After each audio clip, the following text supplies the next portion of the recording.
اسلام کی لکھوائی ہوئی وصیتیں ہیں، ان میں سے ایک وصیت یہ بھی تھی کہ مدینہ حرم ہے، جس نے مدینے میں بدعت کو جاری کیا اس پہ اللہ کی لعنت، اللہ کے فرشتوں کی لعنت، تمام لعنت کرنے والوں کی لعنت، اور قیامت کے دن اللہ تعالیٰ ایسے شخص کا نہ کوئی فرض قبول کرے گا اور نہ کوئی نفل قبول کرے گا جس نے مدینے میں کسی بدعت کو جاری کیا یا کسی بدعتی کو پناہ دی۔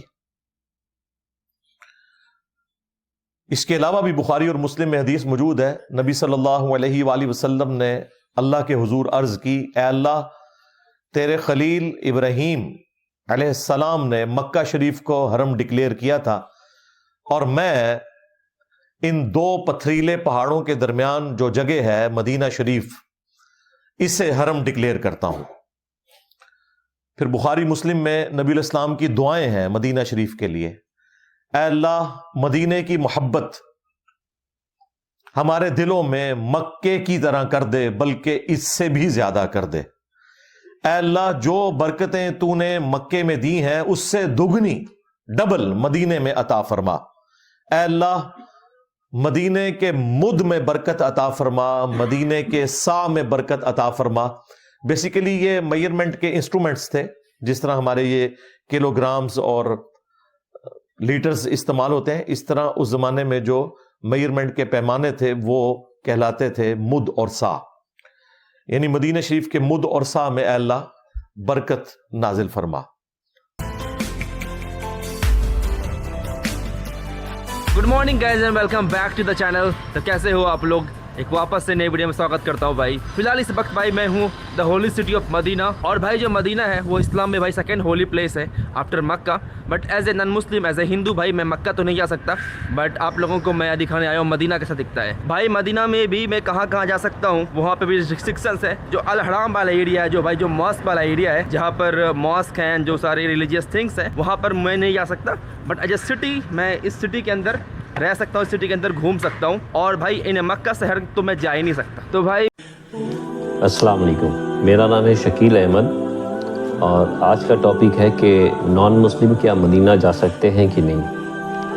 تو جا سکتے ہیں کہ نہیں کیا، ابھی تو مدینہ شریف میں نان مسلم جا رہے ہیں، اور ایک ویڈیو بھی وائرل ہوئی تھی کہ شیوتی ایرانی جو ہے انڈین منسٹر، وہ مدینہ شریف گئی تھی، حرم کے اندر نہیں، باہر ہی ان کا فوٹو آیا تھا۔ اور ابھی سوشل میڈیا پر بہت سارے انڈین ہندو وزٹنگ کے لیے مدینہ جا رہے ہیں، ہم نے بھی کئی ویڈیو دیکھا ہے۔ تو اس سلسلے میں بہت سارے مسلم آل اوور دنیا میں کہ کیا یہ جانا جائز ہے نہیں جائز ہے۔ تو جہاں تک میرا ابھی تک کا ریسرچ ہے کہ یہ پروٹوکول جو ہے حرم کا تو کعبہ شریف اور مدینہ شریف دونوں کا ہے، لیکن چونکہ محمد صلی اللہ علیہ وسلم کے زمانے میں کیپٹل جو تھی مدینہ شریف تھی، تو مدینہ شریف میں جیسا کہ بہت سارے حدیث ہے کہ نان مسلم حضور صلی اللہ علیہ وسلم سے ملنے آیا کرتے تھے۔ تو اور یہ پروٹوکول جو ہے ٹوٹل ہی الگ ہے کعبہ شریف میں، کہ کعبہ شریف میں پورا وہاں پر نان مسلم نہیں جا سکتے ہیں۔ تو اس بارے میں کئی ایک حدیث ہے، میں نے پہلے بھی کہا تھا کہ اگر آگے کچھ حدیث اور کچھ تقریر ملتی ہے تو میں آپ کے سامنے پیش کروں گا۔ تو میں نے کئی ریسرچ کر کے کہ مدینہ شریف میں کب کب کون کون صحابہ کے ٹائم میں، اور ثبوت کے ساتھ میں کہ حضور صلی اللہ علیہ وسلم کے زمانے میں غیر مسلم جایا کرتے تھے کہ نہیں۔ تو میں آپ کے سامنے بہت ہی شارٹ میں کچھ ویڈیو رکھتا ہوں، جو آپ اس کو دیکھ کر کچھ سمجھ میں آئے گا کہ کیا صحیح ہے کیا غلط ہے، اور آگے بھی جو ویڈیو ہوگی ہم آپ کے سامنے لایا کریں گے۔ السلام علیکم، یہ ویڈیو دیکھیں۔ ملے گا آپ کا ذہن کھولنے کے لیے، ہم کوئی نہ کوئی بات آپ کے سامنے رکھیں گے تاکہ آپ کو پتہ چلے کہ کس لیول کی گمراہی پبلک کے اندر پھیل چکی ہے۔ تو یہ 2021 کے اندر آ کے محمد بن سلمان نے یہ پابندی ختم کی، اور اس میں کوئی ایسا معاملہ نہیں تھا کہ اسے اتنا بڑا ہنگامہ کھڑا کیا جاتا، لیکن چونکہ ایک اتنے عرصے سے خود سعودی حکومت نے پابندی لگائی ہوئی تھی، تو ہنگامہ کھڑا ہونا اس اعتبار سے تو جسٹیفائی تھا کہ بھئی آپ نے اپنی پابندی جو ہے وہ خود توڑ دی ہے. تو سعودی حکومت کوئی کام کرے تو اس کا یہ مطلب نہیں ہے کہ وہ قرآن و سنت کے مطابق ہی ہو رہا ہے.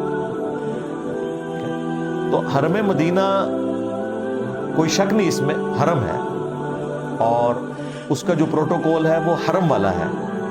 لیکن جو ایک حرم مکہ کو جو استثناء حاصل ہے حرم مدینہ کے اوپر، وہ غیر مسلم کے داخلے والا ایشو ہے. اس کے حوالے سے یہ چیز کلیئر کر لیں کہ اگرچہ مدینہ شریف بھی حرم ہے لیکن جو ایک خاص پروٹوکول حرم مکہ کو حاصل ہے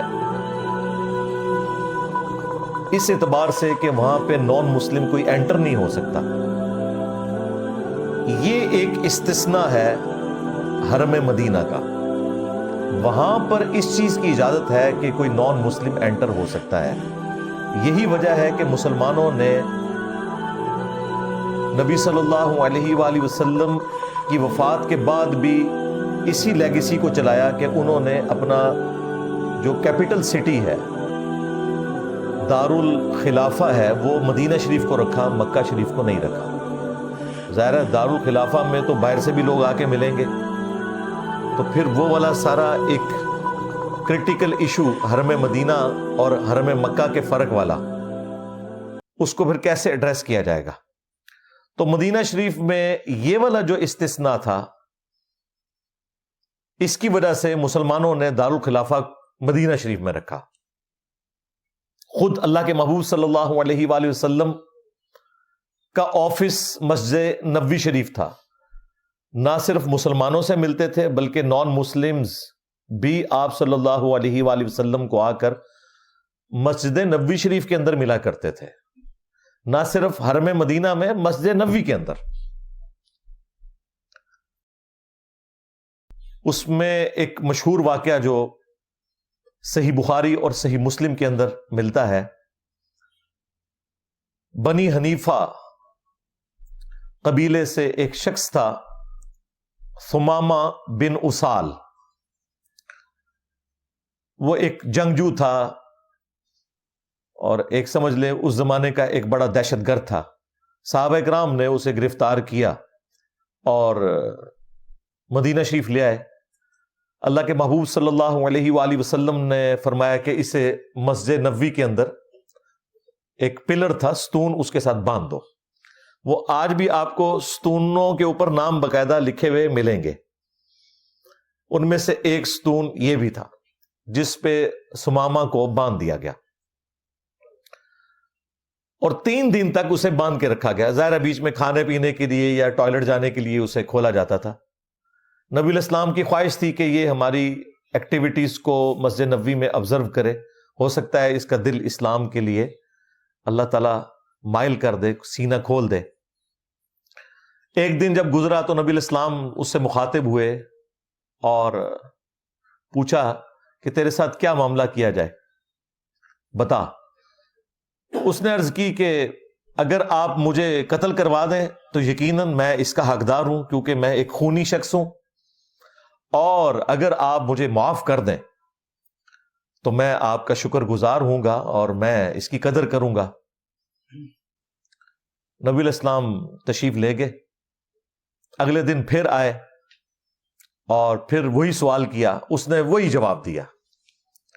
تیسرے دن آپ صلی اللہ علیہ وآلہ وسلم آئے اور وہی سوال کیا، اس نے وہی جواب دیا.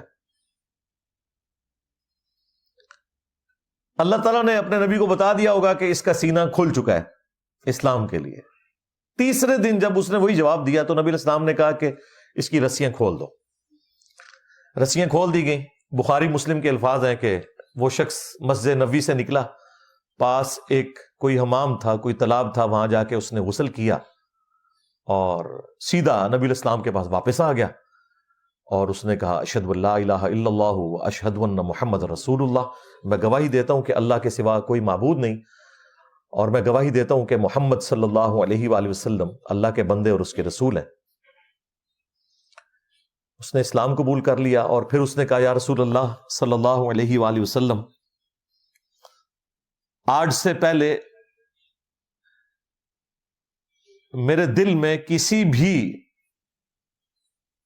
چہرے کے لیے اتنی نفرت نہیں تھی جتنی آپ کے چہرہ مبارک کے لیے تھی، لیکن آج اس روئے ارض پہ آپ کے چہرے سے بڑھ کر مجھے کوئی اور چہرہ محبوب نہیں ہے۔ آج سے پہلے مجھے آپ کے دین سے بڑھ کر کوئی مردود شے نہیں تھی، لیکن آج کے دن مجھے اس دین سے بڑھ کر کوئی محبوب دین نہیں ہے۔ آج سے پہلے آپ کے شہر مدینہ سے بڑھ کر مجھے کسی شہر سے نفرت نہیں تھی، لیکن آج کے دن کے بعد اللہ تعالیٰ نے جو میرا سینہ کھولا، مدینہ شریف سے بڑھ کر مجھے کوئی اور شہر نہیں ہے۔ پھر اس نے کہا یا رسول اللہ آپ مجھے اجازت دیں، میں تو آلریڈی عمرے کے لیے جا رہا تھا، آپ کے ساتھیوں نے مجھے گرفتار کر لیا۔ ظاہر ہے عرب کے لوگ اپنی وہ جو ٹوٹی پھوٹی شریعت تھی اس میں سب کچھ کیا کرتے تھے، اور اس نے کہا یا رسول اللہ اب آندہ کے بعد جو یہ مکے کے لوگ ہیں یہ بھول جائیں کہ ہمارے علاقے سے ان کے لیے کوئی اناج جائے گی، اور جب آپ مجھے حکم دیں گے میں ان کی اناج روک لوں گا۔